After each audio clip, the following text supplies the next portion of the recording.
Kumusta kayong lahat? Ako nga pala si Socially Awkward VA at 23 years old nga pala ako na merong average IQ at kumikita ng 60,000 per month working as a virtual assistant. Nagwo-work ako for an Australian client at ang rate ko ay 9 Australian dollars per hour, which is equivalent to 385 pesos per hour at the time of making this video. So, yung sinasahod ko every month is hindi naman siya exactly 60,000 pesos. Depende pa rin siya sa conversion. But, kinukuha ko every 2 weeks is around minsan 28,000, minsan um 30, or pag mataas yung conversion, minsan uabot pa nga ng 31,000 every 2 weeks. But, ayun, round up natin into 60,000 pesos per month yung sinisweldo ko. At huwag kayong mag-alala, wala akong ibebenta sa inyo. Gusto ko lang i-share yung experience ko at baka maging valuable to para sa inyo at ma-open up yung eyes nyo sa mga possible na pwede mong kitain working online as a virtual assistant or anything. So, yung may cover ko sa video na to ay yung 60,000 a month ko nakita, how many hours per week ako nagtatrabaho, paano ako nagsimula bilang virtual assistant, at ang pinakaimportante ay kung paano mo potentially magagawa yung nagawa ko. Kung hindi ka tamad at wala kang expectation na kumita agad ng 60,000 per month dahil lang sa isang video na pinakinggan mo mula sa isang random na tao sa internet na di mo naman kilala personally. Ngayon, para simulan 'to, gusto ko lang sabihin na usually yung mga taong nagtuturo kung paano ma-achieve yung ganitong mga bagay online, tapos nagfi-flex ng kung ano-ano like pera, yung earnings nila na sobrang lalaki, mga material na mga bagay, sasakyan o kahit ano pa man 'yan. Magfi-flex sila sa iyo ng mga bagay na alam nilang gusto mong ma-achieve. At yung mga tao na yun, yung whole business model nila ay structured around selling you something like a course. Obviously, madaming mga taong kumikita sa pag-virtual assistant at merong kumikita ng mga 6 digits per month working as a VA. So, hindi imposible yun at actually, masasabi nga natin na kung highly experienced ka na as a virtual assistant at alam mo kung paano ibenta or alam mo kung paano i-market yung skills mo, it's fairly fairly easy to earn 6 digits working as a VA. At yung term na 6 digits per month or 6 digits na income is very common ngayon online. Halos lahat ng tao, ayun yung goal nila na kitain is 6 digits per month. Pero para sa akin, when you're just starting out, especially kung wala kang experience, hindi mo kailangan agad or hindi mo dapat agad gawing goal yung pag pag-hit ng 6 digits per month na income. So, you can take it step by step muna, especially kung wala ka pang experience. Pero ayun lang, yung term na yun online is sobrang gamit na siya na halos lahat ng tao yun na yung gustong ma-achieve. Which is very ano naman talaga, very achievable naman talaga as long as meron kang experience at kaya mong i-market yung sarili mo and yung skills mo. So again, yung mga taong nagfe-flex ng earnings, sasakyan, ng 6 digits income nila kuno, 99% ng mga taong yon, yung business model nila ay para bentahan ka ng course.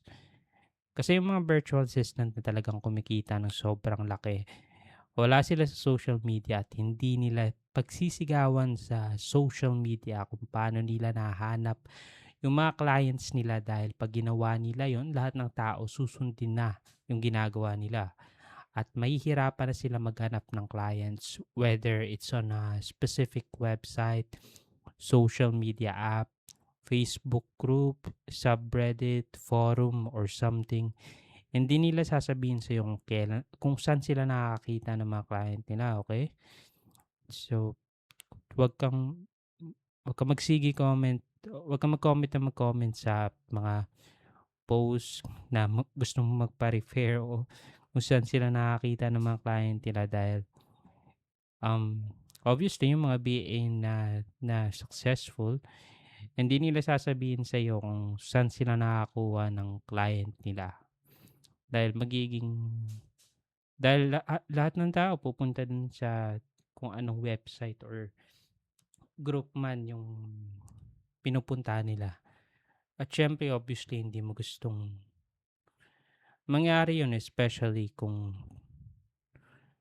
like kung maliit na community yon. 'Pag sinabi mo yun sa maraming tao, marami nang pupunta dun at mahihirapan na kayong makakuha ng mga clients. O siguro medyo selfish para sa iba, pero ayun yung katotohanan. At ayun nga, 'wag kang magsayang ng oras kakatanong sa iba't ibang tao kung saan nila nahahanap yung mga clients nila dahil walang taong gustong maging saturated yung niche nila or yung lugar na pinagkukuhanan nila ng clients. At ngayon, pag-usapan na natin kung paano ako kumikita ng 60,000 per month as a virtual assistant. Before tayo pumunta doon, balikan muna natin yung una kong naging trabaho. Yung age ko nung una ako nagkatrabaho is 18 years old. Nag-apply ako noon sa isang call center dito sa amin and yung naalala ko yung rate ko pa noon while working is 52 pesos per hour. Back on 2021 pa noon, medyo kasagsagan pa ng pandemic kasi naalala ko noon nung pumapasok ako sa office is naka-face shield at face mask pa ako noon papunta sa trabaho. Tapos yung mga jeepney is meron pa silang parang plastic barrier para hindi magkakatabi yung mga tao. So, imagine 52 pesos per hour times 8 hours of work is equals to 416 pesos yung kinikita ko sa isang araw. Compare mo lang yun sa kinikita ko per hour ngayon. 385 pesos per hour. So, yung kinikita ko dati in one day is kinikita ko na siya ngayon in just almost 1 hour lang. But, nung time na yun, first job ko yun tas wala pa akong experience. And sobrang hirap ng buhay nun, nung panahon na yun. Especially pandemic at parehas yung parents ko walang mga trabaho. Naalala ko nga nun, araw-araw sila nag-aaway dahil sa finances at dahil nauubos na yung savings nila. And ayun din yung isa sa mga reason na nag-push sa akin para humanap na talaga ng trabaho.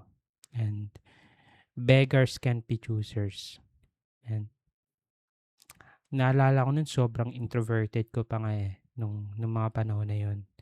Yung tipong magbabayad lang ako sa jeep, nahihiya pa ako or mag-order lang ako sa restaurant, sobrang nahihiya talaga ako. Sobrang mahihain ako nung bata ako pero dahil nakikita ko yung parents ko na nahihirapan at ayun, nag-struggle sila nung time na yun and nauubos na yung savings namin. And alam ko naman na meron namang paraan na pwede akong magawa like ayun nga getting a job to help with the finances tapos yung panggastos namin. And ano kasi noon grade 12. Malapit na ako nun mag-college. And ano naman yung modular learning naman siya. So kukuha lang kami noon every week sa school ng ng module namin tapos sa bahay na sasagutan. So nag-aaral ako nun tapos nagtatrabaho at the same time which is doable naman siya kasi yung mga modules, 'pag pinag-focusan ko talaga siya kaya ko siyang matapos in maybe, 2 or 3 days. So 'pag weekend puwede ko gawin yung mga modules ko, then the rest of the week puwede na ako mag-focus sa trabaho ko. So yung araw ko nga nung kinikita ko is ₱416 per day. So it's still better than ₱0 per day. Kaysa naman wala akong kinikita, ginrab ko na 'yun. And dun sa first job ko na 'yun tumagal ako ng 6 months, and 'di ko talaga gusto, I mean hindi ko nagustuhan yung trabaho na 'yun dahil, fino-force kami nila mag-OT. So yung management talaga nun is, very toxic kasi meron talagang mandatory OT, and hindi ito yung sasabihan ka lang ng TL mo na kailangan mo mag-OT. Binabantayan ka talaga nila sa labas ng production floor. Merong mga, TL na nakabantay, tapos paglalabas ka, ipapa-check muna sa OM niyo kung nakailang hours ka na ngayong week or something. So you can imagine that, especially yung mga nag-work na sa call center.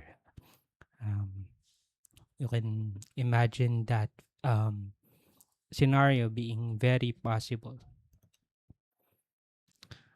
So after ko naman dun sa first job ko na yun is, lumipat naman ako to another call center company, at sa second call center company ko naman tumagal ako ng 1 year and, 1 month or 2 months, pero, more than 1 year ako dun, and di ko na maalala kung gaano katagal exactly, pero 1 year and 1 month ata, or 1 year and 2 months. So that time yung reason for resigning ko naman dito, or ano muna, sabihin ko muna sa inyo kung magkano in-upgrade ng sweldo ko. So yung earnings ko is, dito naman sa second call center company yung rate ko ata per hour is around I think mga ₱82 ata per hour. So 82 or 84. Di ko na din maalala, pero yung at least medyo malaki ng konti sa first job ko. And then yung dito naman is hindi siya graveyard shift. Ano siya is day shift siya dahil local account yung nakuha ko. So, um, a bit better na din dun sa first call center. At least nag-upgrade ng onti yung sweldo, tapos day shift pa. So, okay siya.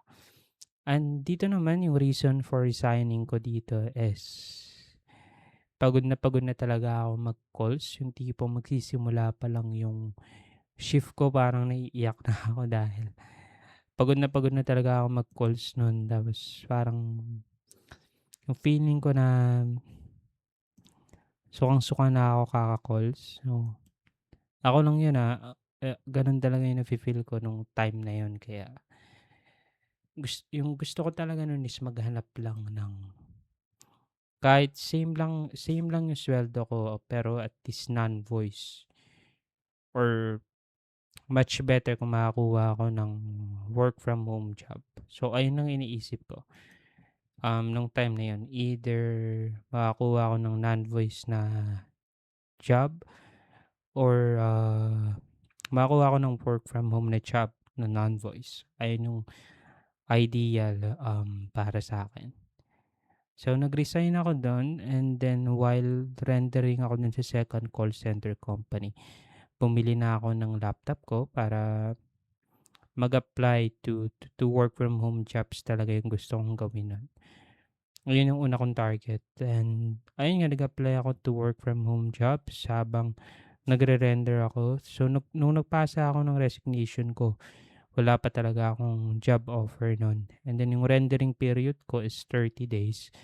So during that time frame, nag-a-apply na ako sa work from home jobs, and then ayun, nalalapit na or malapit nang matapos yung rendering period ko. Akala ko kasi no'n madali lang mag-apply sa mga work from home jobs. Do'n ko na-realize na mahirap pala. And then nung around 2 weeks na lang yung natitira sa rendering period ko, I decided to apply to a local company dito sa city namin. And then yung company na yun is a virtual assistant company siya na local base. So work from office siya, hindi siya work from home. So everyday papasok ka sa office. Pero virtual assistant yung trabaho mo. So nag-apply ako doon and then luckily natanggap naman ako. And then yung plano ko lang talaga nun is mag-i-stay lang ako for 6 months dun sa VA company na yun para lang kumuha ng experience. Tapos mag-a-apply na ako to work from home jobs. Pero tumagal ako ng 2 years dun sa company na yun. So medyo ano kasi, medyo I'd say maganda siya compared to my first and second company dahil every year meron kang 10% na increase.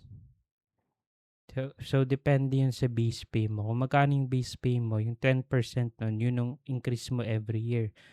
Tapos every year pa, pwede ka pang makakuha ng 15,000 pag perfect yung attendance mo, compliance.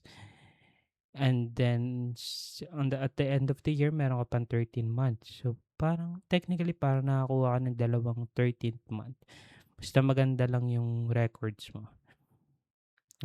Ayun nga, tumagal ako doon ng 2 years sa local VA company na yon. And then after 2 years, nag-resign din ako.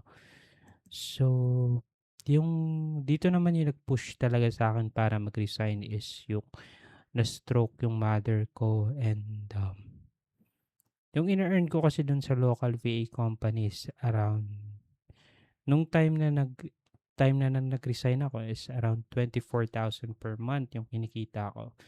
Which is, let's say, siguro decent na din. Slightly above minimum. Yung medyo okay na din siya sa akin during that time since 20 years old pa lang ako noon or 21 years old.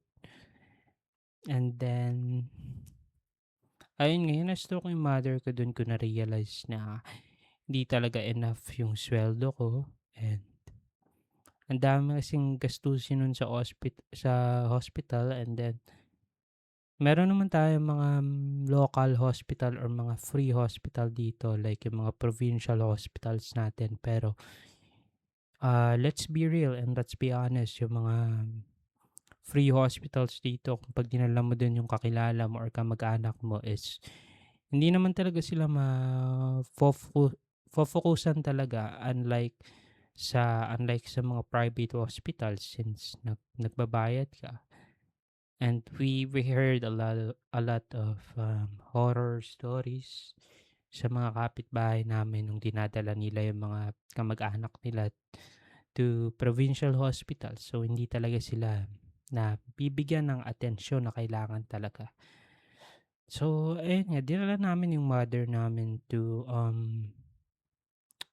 a private or a semi-private hospital siguro.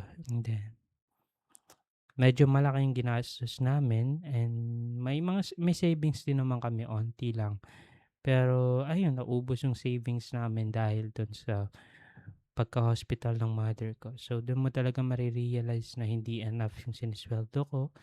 And then ayoko na ulit mangyari or maramdaman yung feeling na wala kaming enough na pera para lang pagamot or magkaroon ng medical care yung loved one ko. And very, very traumatic and hurtful yung moment na yun para sa akin. And parang maiiyak nga ako pag naalala ko yun and nakikita ko yung paghihirap ng mother ko and then pagiging no choice namin. So, hospital naman namin na pinuntahan is semi-private. So, okay na siya pero nothing pa din unlike siguro private hospitals, 'di ba? Siyempre 'pag life or medical or health issues naman yung hinaharap ng mga loved ones mo, hindi mo naman sila gustong tipirin, 'di ba? As much as possible kung may pera ka naman, why not? Dahil buhay yung nakataya. So, ayun do'n ko na-realize na kailangan ko ng mas mataas na sweldo. So, yun na-hospital yung mother ko dahil inatake siya ng stroke. Sobrang nalugmok ako at yung pamilya namin, and then after nun talaga dun na ako nag-start mag-apply araw-araw online. Araw-araw nagsa-submit ako ng napakaraming applications sa iba't ibang website. Pero onlinejobs.ph yung tinutukan ko nun. So this was back in year 2025. So at the time of recording this video, April 27 tayo ngayon. So, nung nagsimula ako mag-apply, naalala ko noon is nagsimula ako magseryosong mag-apply or maghanap ng clients is July 1, 2025. Tapos within 22 days na hire ako. July 22, 2025 na-receive ko yung job offer ko. So, grabe yung grind ko sa pag-apply noon sa onlinejobs.ph, sa Indeed, sa LinkedIn, and nag-focus talaga ako dun sa onlinejobs.ph. So, dun sa OLJ, merong 60 points. Everyday, so nung time na to, meron ng points, na binibigay every applicant. Pero dati kasi sa OLJ, ano siya unlimited siya. So, kung gaano karami yung gusto mong applyan, pwede mong applyan sa isang araw. Pero nung time na nag-a-apply na ako, meron siyang 60 points per day, and then yung points na yun is gagamitin mo siya every time na mag-apply ka. Medyo similar siya sa Upwork na yung points mo is pwede mo siyang gamitin para mag-bid. Kunyari for an application, gusto mo mag-submit or gusto mo ikaw yung pinaka mataas para ma-notice agad yung application mo. Pwede kang mag-submit ng sabihin nating 10 points para ma-notice. So, sa akin yung ginawa ko sa 60 points per day ko is for every job application, isang point, one point lang yung ginagamit ko. So, sa isang araw na nakakapag-apply ako to 60 job postings. So, 60 job postings sa onlinejobs.ph pa lang yun, araw-araw. And, ayun nga, na-hire ako as an email support representative. So, yung offer sa akin dito is 3.5 USD per hour. Mga around 30 to 32,000 yung offer sa akin. Kung ikaw compare sa 24,000 na salary ko dun sa local VA company, maliit lang yung pagtaas. But ginrab ko na yung offer, then nag-resign ako since work from home naman siya, email support, tapos mas makakasave ako sa transpo and sa foods. And then, purgang-purga na din ako nun sa everyday traffic. So, very, very, very draining talaga kung sa office ka nagtatrabaho. And dito naman sa email support na trabaho is nag-a-allow sila ng OT. So, araw-araw talaga allowed yung OT since medyo small company pa lang kami noon. And then, direct hired kami. Like, hinire talaga kami ng company as email support rep. Di kami hired via agency or BPO. Direct talaga yung pag-hire sa amin. Kaya, ayun, medyo nang tagal din ako as email support rep. So, from July 2025 to January 2026, nagtrabaho ako doon. Then, out of nowhere, nag-reach out sa akin yung former client ko.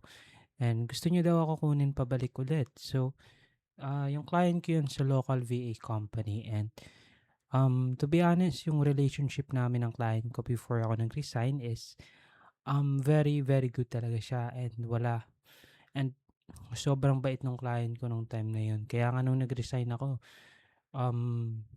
sobrang panghihinayang ko talaga. Pero I had to step up dahil ayun, kailangan ko ng mas mataas na sweldo eh. And ayun nga, luckily nag-reach out sa akin yung former client ko after 6 months. And, ayun nag-negotiate kami, with the salary, and that's when I started earning 60,000 pesos per month. So, gusto ko lang sabihin na very important talaga yung relationships mo with your previous jobs or work. Kung okay naman yung treatment sa'yo, always better talaga na 'pag nag-separate ka sa kanila, in goodwill yung pag-separate mo. Na yung tipong kahit last days mo na lang or last few days mo na lang, hindi ka tatamad-tamad or hindi ka magkakamali. Dahil ako nun nung last few days ko is very, todo pa rin yung effort ko with the tasks, and ini-ensure ko pa rin na lahat accurate, and wala akong mga iniwan na mga pending jobs nung nag-resign ako or pending tasks. So, ayun, gusto ko lang sabihin 'yun. And now, how many hours per week nga ba ako nagtatrabaho? Parang typical pa din na office job. 8 hours a day ako nagtatrabaho, and $9 per hour yung rate ko. So, may sweldo kami every 2 weeks. So, in 2 weeks, makaka 80 hours ako. 9 AUD per hour times 80 is equals to 720. So, $720 yung sahod ko every 2 weeks. So, depende na lang kung magkano yung conversion. Pero, around 29 to 30,000 yung nakukuha ko every cut-off. And, ayun, which is very happy na ako dun sa, happy na ako sa salary na yun. Ngayon. And, ayun, paano mo nga ba possibly magagawa yung nagawa ko, at paano mo pwedeng ma-hit yung at least 50,000 per month na sahod?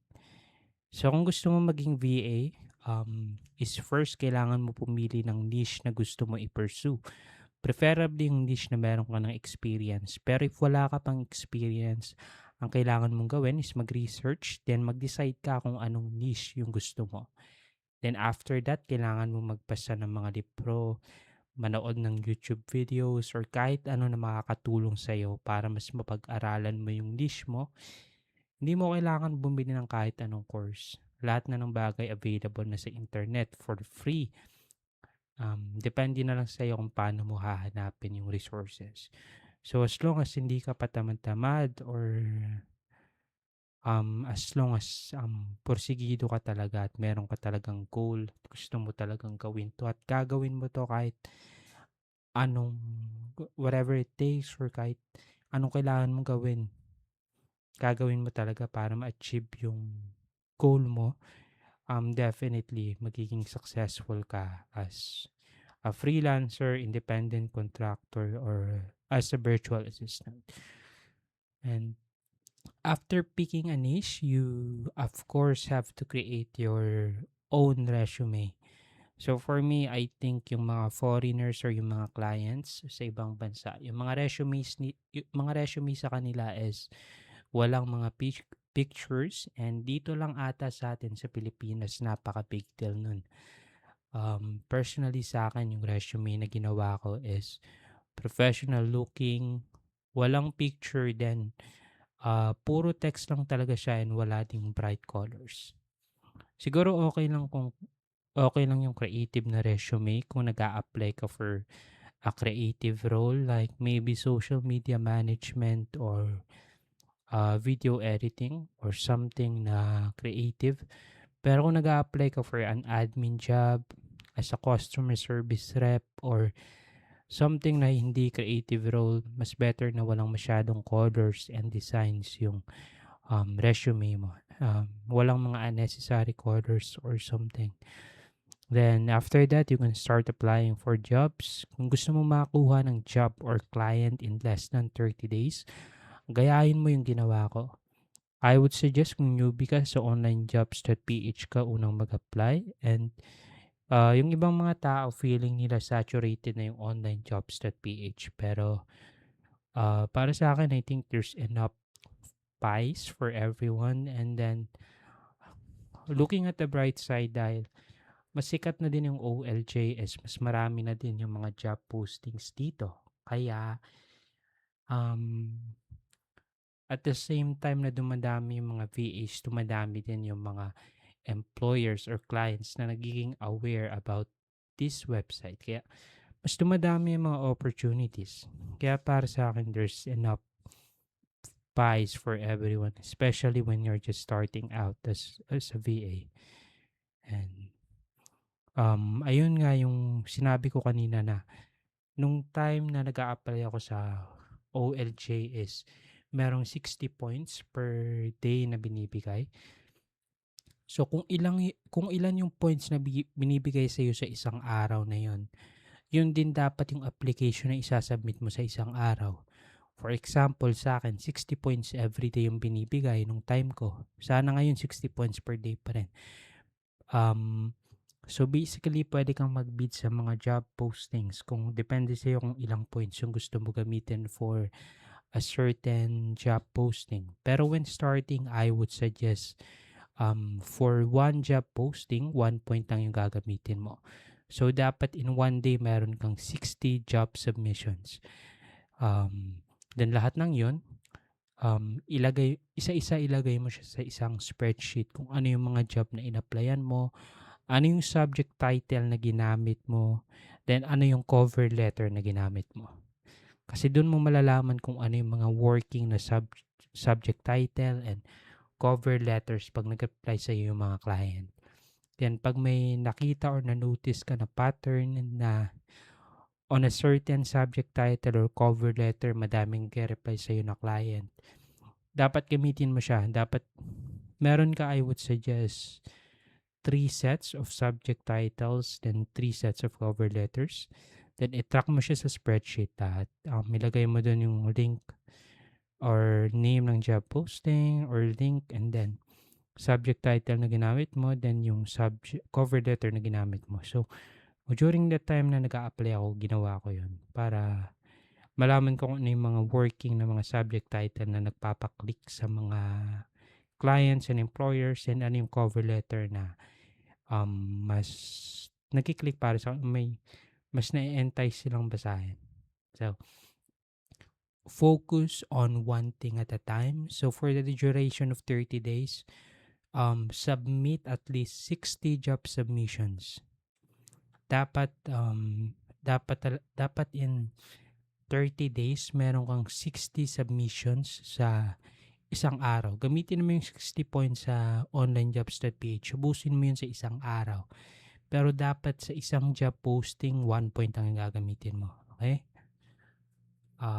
So in 30 days, you would have a total of 1,800 submissions and hopefully a job. And kung gusto mo mas mapabilis, mas damihan mo pa yung isinasabit mo sa isang araw, pero on a minimum dapat at least 60 job submissions sa isang araw. Hindi ka na bababa sa 60. So pwede ka pa mag-apply sa ibang mga website. Pwede sa Upwork kung gumagamit ka ng Upwork. Pwede rin sa LinkedIn. Pwede rin sa Indeed. Sabayan mo na ng Indeed or kung anong mga website pa yung alam mo. Basta kung gusto mong mas mapabilis yung pagkuha mo ng client, mas madaming job submission sa isang araw. So, yung rule ko palagi is huwag kang mag-give up sa isang niche until you reach out to at least 10,000 people. So, huwag kang mag-give up sa isang niche if you haven't reached out to at least 10,000 people.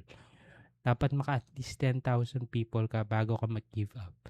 So, dun mo malalaman kung feasible ba yung niche or kung okay ba siya. So, ayun lang. Gusto nyo din makakuha ng trabaho within 30 days, gawin nyo din ang ginawa ko and possibly pwede nyo yun makuha. As long as pag-aaralan nyo yung subject title na dapat nyo ilagay, and then yung cover letter nyo. Then ayusin yung resumes nyo. Then wag tatamad-tamad. So, ayun lang.